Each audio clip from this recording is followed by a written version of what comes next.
I was just thinking, like, Richie was right. Mr. Contartesi knows what he's talking about. Like, heck, this is working. And just that feeling. And before that, I never would have even fathomed flying to Hawaii, talking to the coaches with the possibility of an opportunity. And here I am. I'm in contact with the coaches now. And none of this never would have came about if you wouldn't have pushed me to go there and talk to them.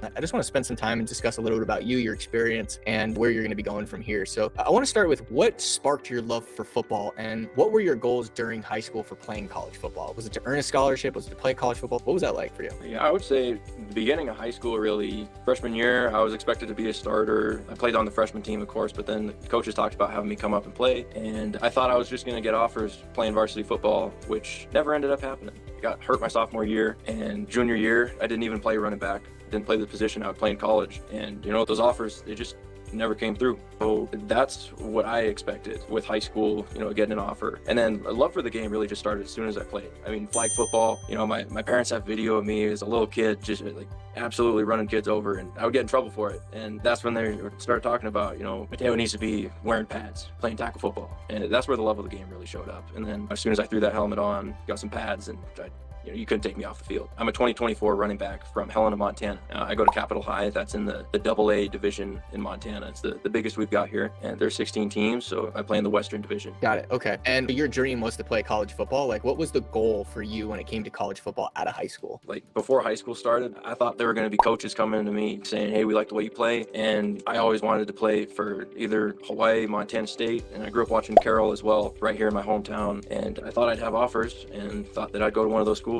and play there. Can you describe a significant challenge you faced on your path to earning a scholarship and playing college football? For sure. I would say a significant challenge here is exposure, exposure to coaches. There's not a lot here. We've got some great NAIA schools, some great D1 schools, Montana State, Other than that, it's hard to get exposure elsewhere, be seen by coaches elsewhere, unless you're going to camps outside of the state, or you're one of those like 0.1% guys that are just the best of the best. Other than that, it's real tough to get exposure out there. Yeah. And so can you describe like a moment where you felt like your commitment was tested through this process of trying to find a spot to play, but just couldn't get seen? Nobody's coming to your school. For sure. I mean, definitely after my junior year, we won the state championship. I played a significant role on offense. And from that, I thought there would just be coaches, coming to me, talking to me, saying, hey, we like the way you play. And that never happened. So I did some visits with schools here. Other than that, there were no talks of offers. There was no talk of what I would be doing for their team. And that for me was kind of that eye-opening moment that, heck, I got to do something about this. I'm heading into my senior year. I've got no offers. I got to do something. Yeah. At this point is when we obviously got connected. How did you find me? For sure. So I'd seen some things about you, just floating around on the internet. And then I talked to my mom about it. And I think she watched one of your talks. And we loved everything that we heard. You went through the same shoes. Everything about your story is all underdog stuff. And for me, it's really relatable, So I thought that someone going through the same situation as me that ended up as far as you playing Division I football at the highest level with a scholarship, this is the kind of person that knows what to do. This is the kind of person that knows what it's like to go through that. For sure. And he cares about the kids that are going through that.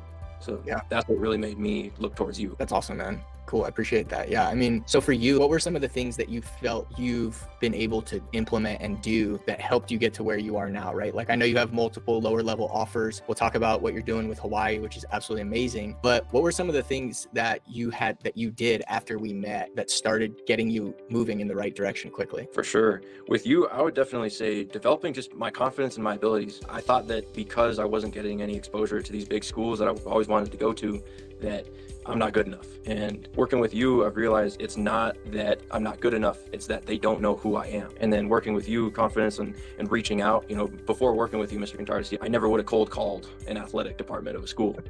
And then first time doing it, I was so nervous calling a coach, and then just having to speak to someone I'd never spoken to, and then the possibility of there being an opportunity there, that's really nerve-wracking.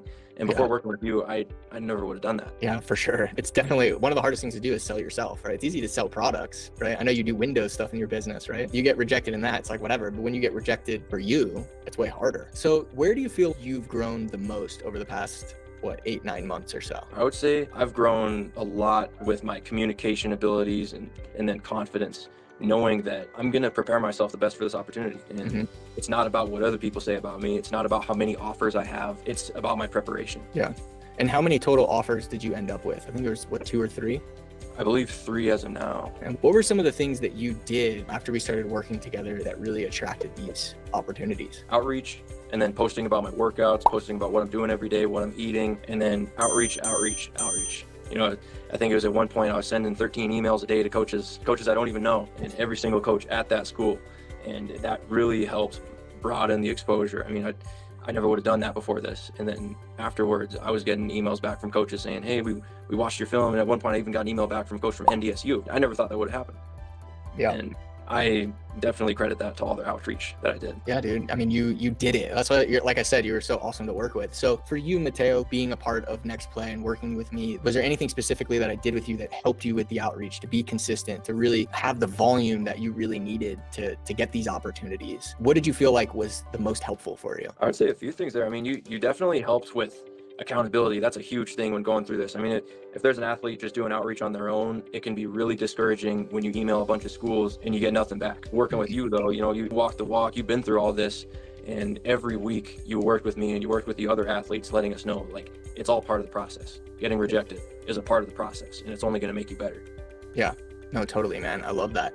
And we did a lot of the texting and how do you write this a certain way and some of the role playing and stuff like that. Did you feel like that was helpful for you? And if so, why so? I definitely feel like that was helpful. I mean, when you acted like you were a coach at a school, I'd call you, you'd ask me the questions that a coach would ask, I would ask you the questions that I would ask a coach. That really helped with my nerves. I get super nervous talking to all these coaches because I've never talked to them before, and like it's a big deal. You know how those conversations go, you know what it's like, and that definitely helped with my nerves, and then, you know, knowing what to expect, and then just feeling like I've got this. You've helped with that too, confidence. That's awesome, man. I love that. Now I want to hit on just this one last piece, right? Because when you and I met, I said, look, here's the reality of the divisions we're going to be focusing on, but there's a small select few athletes that I have a specific conversation with around Division I football and being able to play at that level. And some people, it's the route I went, which is they've got to walk on. Some of the athletes, they get PWOs. Some of the athletes, they get scholarship offers, right? But for you, you were like, Richie, you know, I've got these other offers, but I really want to go all the way. And I said, Matteo, if there's a kid that will stick to it for 3-4 years to do what it actually takes to earn a scholarship, it was you. And you did something that most athletes will never do. You went to a Division I program, flew there, walked in, followed a step-by-step process and drummed up an opportunity. What was that like? The conversations that you had with those coaches at Hawaii when you were like, this is what I want to do and I'm willing to forego offers, scholarship money offers to do that. What was that like? Heck, I think that's about the most nervous I've ever felt in my life, is walking in that door to the office at Hawaii, knowing that the coaches are on the other side, you know, the recruiting coordinators on the other side, and this opportunity is up to me. It's up to what I say in this moment, what I say and what I do. That was so nerve-wracking. But then after walking in there, like, this is a Division I program, this is big time football, I was surprised with how welcoming everybody was. The coaches, they know who makes the effort to go to that program. The coaches definitely noted, and they noticed that this kid flew from Montana, and a big thanks to my parents for that as well, getting me there. And they noticed that. They noticed if you want to be there, because I mean, commitment's a huge thing nowadays, especially with the portal. They want to know that kids want to be at this program.